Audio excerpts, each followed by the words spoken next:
Jeff, it's still a very active scene here. Several JSO cars still on the scene, taping off much of this area. They taped off the Shell gas station. Police say 3-year-old Connor Mickens was lying in his bed about 10 o'clock last night when a man family says is his mother's ex-boyfriend broke in through this window, smashing his way into the house and shooting the little boy in the back of the head. It's completely submerged. To my left, your right, you see these two vehicles? This one is partially. I think it's fair to say that looks like a Chrysler. Hey guys, yeah, there's so much excitement right outside of Everbank Field. As you mentioned, there's nearly 100 people that are about to head to you in Pittsburgh. Now behind me, there's a big group of people about to send people out. And they didn't bother nobody. A community in shock. I don't understand it. After longtime neighbors are found dead inside of their home on Wolf Street in Brunswick. Officers found the bodies of 3 deceased victims inside of that home. Captain Angela Smith with the Brunswick Police Department says officers discovered the victims while performing a welfare check. The church was checking on them. They had not attended church on today. Neighbors Sheila Anderson and Richard Brown live a few houses away. Friendly, very nice people. Very, real nice people. They were very good people. They were, church people. The circumstances surrounding their deaths has not been revealed. Neighbors tell us an elderly couple in their 60s and their teenage grandson live inside the home. They say they can't think of any reason why anyone would want to harm the family. Officials have yet to identify who the victims are. There's a lot of killing going on. Anderson and Brown, who've lived on the street for a number of years, say they are fearful. Yeah. You don't feel safe? No, I don't. I really don't. She hopes whoever did this. They need to be punished for what they done. Because them people didn't bother nobody. Them was good people. Because it's a hazard. It's a health hazard to everybody.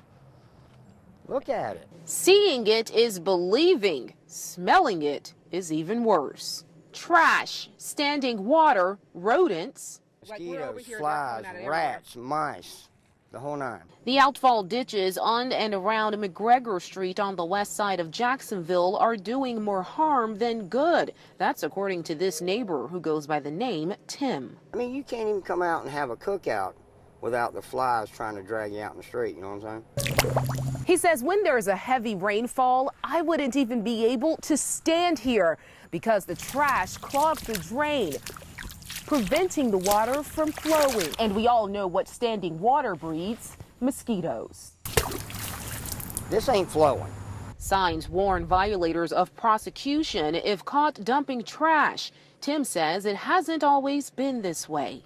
In past, they would have the DOC guys out here, the trustees come out here and clean and whatnot. But he says the crews have stopped coming. We pay taxes just like everybody else. Do something with this. We reached out to the city for answers. City Rep Tia Ford sent us this email saying the outfall ditch was cleaned in March and no formal complaints from neighbors have been submitted to the city since the last cleaning. Most people around here are good people. They work, they do what they got to do, take care of their families and whatnot. But this is ridiculous. Look at it. It takes heart. Come on, trust your feet, Skill. Finish. Come on. Discipline to win. Let's work, come on. Both in life and on the gridiron. I started playing when I was like 10 years old, and since then it became my passion. Now 13 years old, Jaheim Singletary says playing sports, baseball, football, soccer, basketball, is his way out. I'm trying to make it for my mama, my grandma, trying to get out. Why do you want to make it for him? Just trying to have a better life. His mother, Joyce Anderson, keeps a close eye. Because I refuse to give him up to the street. The single mother of 3 lives in Paxson. Jaheim is her youngest. Because I don't stay in the best neighborhood. Anderson says she knows the bad influences that await her son, so she keeps him around positive role models like these coaches.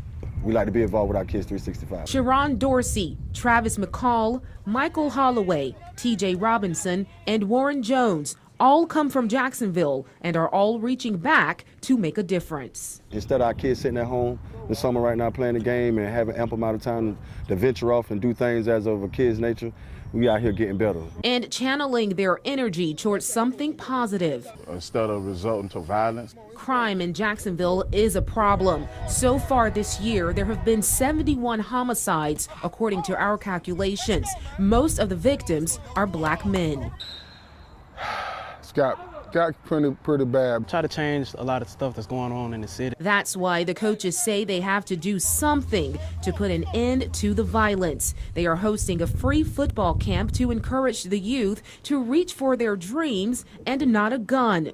Their influence on Jaheim is evident. All you gotta do is block them out. Whatever you want to do in life, do it. Keep forward. People that ain't on the same type of time you on, don't be with them. Let's go. Don't walk. Don't walk.